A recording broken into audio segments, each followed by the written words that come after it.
جی تو دوستو، میں آپ کو اپنے سفر نامے کے بارے میں تھوڑا سا گائیڈ کرنا چاہتا ہوں۔ آج ہم لوگ نکلے اسکردو سے اور سیدھا ہمارے شنگریلا ریزورٹس کو کراس کرتے ہوئے ہم لوگ چلے گئے آگے جو ہے کچورا لیک ہے، کچورا جھیل ہے۔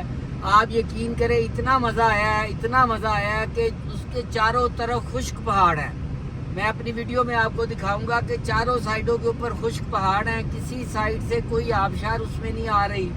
تو جب میں نے وہاں پہ لوگوں سے دریافت کیا تو انہوں نے بتایا کہ یہ صرف بارشوں کا پانی یہاں پہ جو ہے وہ اکٹھا ہوتا ہے۔ تو وہاں پہ موٹر بوٹ بھی تھی اور اس کے علاوہ اور کشتیاں چل رہی تھیں اور اتنا خوبصورت منظر تھا کہ ان کو الفاظ میں بیان ہی نہیں کیا جا سکتا۔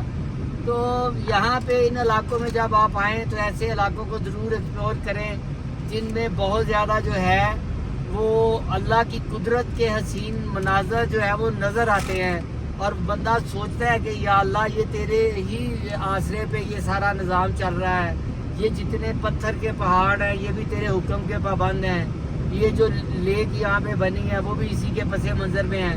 تو اب ہم وہاں سے نکلتے ہوئے تھوڑی دیر ہم نے اسٹے کیا ہے شنگریلا ریزورٹ کی، کچھ پکچر وغیرہ لی ہیں، کچھ ویڈیوز بنائی ہیں، اور اس کے بعد اب ہم جو ہے وہ رواں دواں ہو گئے ہیں جی۔